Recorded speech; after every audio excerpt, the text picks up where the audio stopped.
Ijoo keenya jalqabaatiin waraanni bilisummaa Oromoo giddugala Oromiyaa kaaba lixa shaggar keessa socho'u tarkaanfii loltoota biltsiginnaa qulqulleessuu gaafa 17 bara 2021 fi 18 bara 2021 aanaa hidhaabuu abooteetti fudhateen meeshaalee waraanaa hedduu booji'uu beeksise.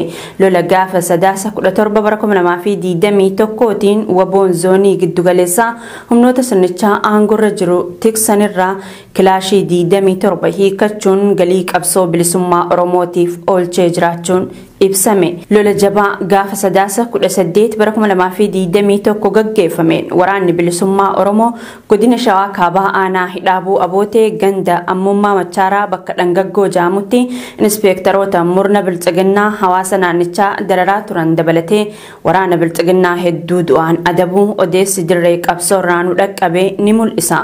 Aanaa kuyyuu magaalaa Garba Gurraachaattis waraana sirnichaa nama hidhaa baasee ajjeesu dabalatee humna biltsiginnaa tiksoo irratti tarkaanfiin fudhatamuun ibsamee jira.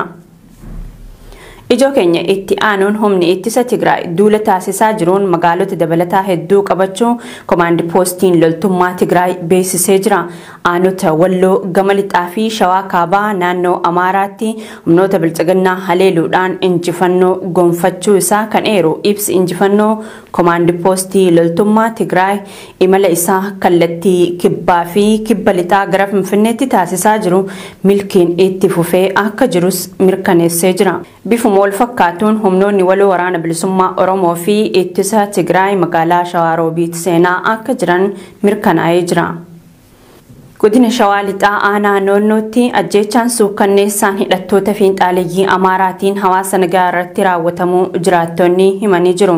Humnoonni fiinxaaleeyyii Amaaraa kaleessa ganama manneen jireenyaa dhalattoota Oromoo gubuun yoo xiqqaatee namoota 14 rasaasaan ajjeesuu jiraattonni aanichaa Oromiyaa miidiyaa neetworkitti himanii jiru. Gocha kana raawwachuun duratti qaama mootummaa ofiin je'uun uummanni Oromoo hidhannoo hiikkachiifamuu kan himan jiraattonni aanichaa gocha hidhattoonni kunneen raawwatan dhaabsisuuf yaaliin taasifames kan hin jirre tahuu ibsanii jiru. Gochi wal fakkaataan hidhattoota fiinxaaleeyyii Amaaraatiin Wallagga Bahaa aanaa Kiiramuttis irra deddeebiin raawwatamaa jiraachuu gabaasuun keenya ni yaadatama. Wallagga Lixaa aanaa Laaloo Assaabii ganda baadiyyaa Arroojii jedhamu keessatti waraanni biltsiginnaa dargaggoota 4 bakka tokkotti ajjeesuun dhagayame. Ajjeechaa suukkanneessaan kun kaleessa 19 bara 2021 ganama keessa toora sa'aatii 2tti kan raawwatame wayita ta'u dargaggoonni ajjeefaman 2 jiraattota aanaa Laaloo Assaabii ganda Arroojii yoo ta'an 2 ammoo jiraattota aanaa Gimbii ganda Suphee Ujjukaa ta'uun himamee jira. Dargaggoonni kunneen namoota nagaa siyaasa kamuu keessaa qooda hin qabnedha. Akkanumaan daandii irraa qabamanii ajjeefamanii jiraattonni. Waraanni biltsiginnaa maqaa duula shanii balleessuu jiru naannoo sana keessa socho'aa akka turanii fi mana jiraattotaallee gubaa turuu maddeen keenya himanii jiru. Barreessaa fi qondaala adda bilisummaa Oromoo obbo Yaasoo Kabbabaa dabalatee namoonni kan biroo hedduun Finfinnee keessaa humnoota mootummaatiin butamuu isaanii OMN odeeffate. Barreessaa Yaasoo Kabbabaa ajjeefamuu artistii Hacaaluu Hundeessaa booda sabboontota Oromoo hidhamanii turan keessaa tokko yoo ta'u ji'a muraasaan dura manni murtii bilisa isa baasuun hiikamus ammas yeroo lammaffaaf mana jireenyaa keessaa poolisiidhaan qabamuu maddii OMN himee jira. Magaalaa Finfinnee keessatti sabboontonni danuun butamanii hidhamaa jiraachuu yeroo garagaraatti gabaasaa turuun keenya kan yaadatamu yoo ta'u labsii yeroo muddamaa labsamee as shamarran osoo hin hafin dargaggoonni Oromoo mana jireenyaa fi bakka hojiitii butamaa jiru jechuun maddeen OMN dubbise ni himu.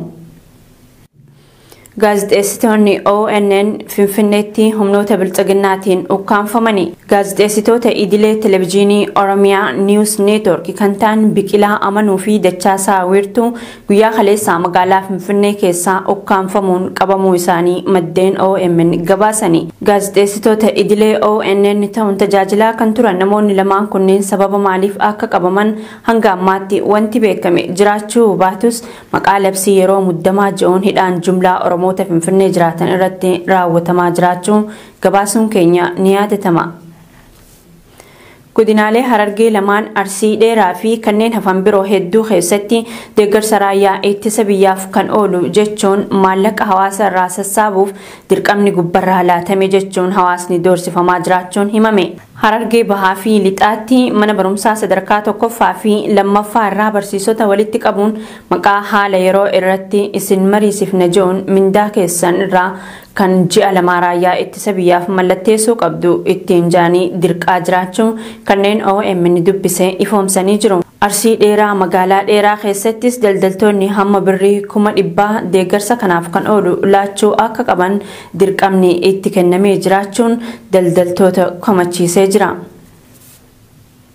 Godina Harargee lixaa aanaa Ciroo magaalaa Bahaa fi naannawa ishiitti humnoonni sirna aangurra jiru uummata nagaa hidhuu fi dararaa irraan gahaa jiraachuu maddeen himani. Magaalaa Bahaa Addaa machaa jaamuun beekamu keessatti humnoonni hidhatan abbaa Addaa wajjin ta'uun namoota nagaa obboleessa keessantu waraana bilisummaa Oromoo wajjin jira jechuun haadha daa'ima hoosiftuu fi obboleettii ishii mana hidhaatti darbatanii jiru jaa maddi OMN garasii dubbise.